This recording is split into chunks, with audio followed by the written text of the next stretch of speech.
இன்றைக்கி நம்ம ஒரு ப்ராக்டிஸ் ஹென்னா பேஸ்ட் வந்து எப்படி மேக் பண்ணுறதுன்னு பார்க்கலாம். ஸோ நான் அதுக்கு வந்து ஒரு 100 கிராம்ஸ் ஆஃப் ஹென்னா பவுடர் வந்து எடுத்துக்கிறேன். அதுக்கு வந்து 35 கிராம்ஸ் ஆஃப் சுகர் வந்து நான் ஆட் பண்ணிக்கிறேன். ஆட் பண்ணிட்டு இதை வந்து நீங்கள் நல்லா மிக்ஸ் பண்ணி விட்டுக்கோங்க. அந்த ஹென்னா பவுடரும் அந்த சுகரும் வந்து நல்லா மிக்ஸ் ஆகணும். ஸோ அந்தளவு மிக்ஸ் பண்ணிக்கோங்க.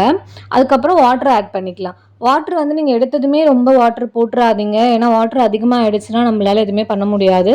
ஸோ கொஞ்சம் கொஞ்சமாக நான் இதில் ஆட் பண்ணுற மாதிரி நீங்கள் போட்டு வாட்டர் வந்து ஆட் பண்ணி மிக்ஸ் பண்ணிகிட்டே இருங்க. நெக்ஸ்ட் வந்து இதுக்கு நான் எந்த எசென்ஷியல் ஆயிலும் ஆட் பண்ணலை. ஏன்னா அது ப்ராக்டிஸ் கோணுன்றதுனால நான் என்கிட்ட இருக்க ஒரு நார்மல் கோகனட் ஆயில் தான் வந்து நான் யூஸ் பண்ணிக்கிறேன். ஏன்னா நீங்கள் கையில் போட்டு ப்ராக்டிஸ் பண்ணிங்கன்னா கூட உங்களுக்கு வந்து அது நல்லா வந்து மாய்ஸ்சரைசராக இருக்கும். ஸோ அதனால் நான் வந்து ஒரு கோகனட் ஆயில் மட்டும் நான் எடுத்து நான் ஆட் பண்ணிவிட்டு அதுவுமே நான் நல்லா மிக்ஸ் பண்ணிக்கிறேன். நான் கோகனட் ஆயில் வந்து நான் ரொம்ப எடுக்கல. நான் 15 ml மட்டும்தான் வந்து இதில் வந்து ஆயில் ஆட் பண்ணியிருக்கேன். ஸோ போட்டு நல்லா நீங்கள் மிக்ஸ் பண்ணிங்கன்னா உங்கள் ஸ்பேச்சுலாவில் ஒட்டாத அளவுக்கு வரணும். ஸோ அந்த மாதிரி மிக்ஸ் பண்ணிவிட்டு நீங்கள் வந்து இது ட்ரை ரிலீஸ் ஆகுறதுக்கு ஒரு 7 to 8 hours ஆகும். ஸோ அது வரைக்கும் வந்து நீங்கள் இது க்ளோஸ் பண்ணி வச்சுருங்க. நான் மேலே வந்து லேயர் வந்து ட்ரை ஆகாமல் இருக்கிறதுக்காக நான் வந்து வாட்டர் ஆட் பண்ணியிருக்கேன். இது நீங்கள் ஆட் பண்ணாலும் ஒன்று தான், இல்லைனாலும் பரவாயில்ல. இதனால எந்த ப்ராப்ளமும் இல்லை. ஸோ இது இப்போ ட்ரை ரிலீஸ் ஆகிறதுக்காக க்ளோஸ் பண்ணி வச்சிடலாம். இப்போ நான் ஒரு 7 hours ஆயிடுச்சு. இப்போ நான் அதை ஓப்பன் பண்ணி பார்க்குறேன். ஓப்பன் பண்ணி பார்க்கும்போது உங்களுக்கு வந்து பேர்ல் க்ரீன் கலரில் இருக்கும் உங்களுக்கு அடியில் லேயரை.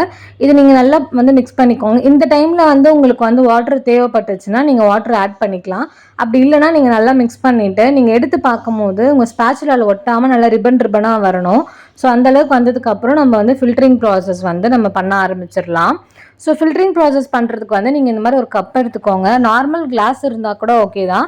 அதில் வந்து நீங்கள் இந்த ஃபஸ்ட்டு பைப்பிங் பேக் வந்து எடுத்துக்கோங்க.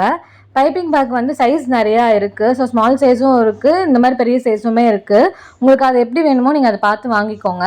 அண்ட் தென் வந்து ஸ்டாக்கிங்ஸ் எடுத்துக்கலாம். ஸ்டாக்கிங் அண்ட் பைப்பிங் பேக் இது ரெண்டுலுமே எந்த டஸ்ட்டும் இல்லாமல் வந்து பார்த்துக்கோங்க. இப்போ நம்ம போட்டுட்டு இதில் வந்து நம்ம மிக்ஸ் பண்ணி வச்சுருக்க பேஸ்ட் வந்து நம்ம ஃபில் பண்ணிக்கலாம். பேஸ்ட் ஃபில் பண்ணிவிட்டு நீங்கள் வந்து உங்களோட ஸ்டாக்கிங் அண்ட் பைப்பிங் பேக் ரெண்டுமே நீங்கள் வந்து எடுத்துக்கோங்க. எடுத்துகிட்டு நீங்கள் இது பண்ணும்போது எப்படி பண்ணுறீங்களோ நல்லா ஒரு ட்விஸ்ட் கொடுங்க. ரெண்டுத்துமே பிடிச்சி ஒரு ட்விஸ்ட் பண்ணிவிட்டு அதுக்கப்புறம் உங்கள் ஸ்டாக்கிங்கை மட்டும் பிடிச்சி நீங்கள் இழுங்க.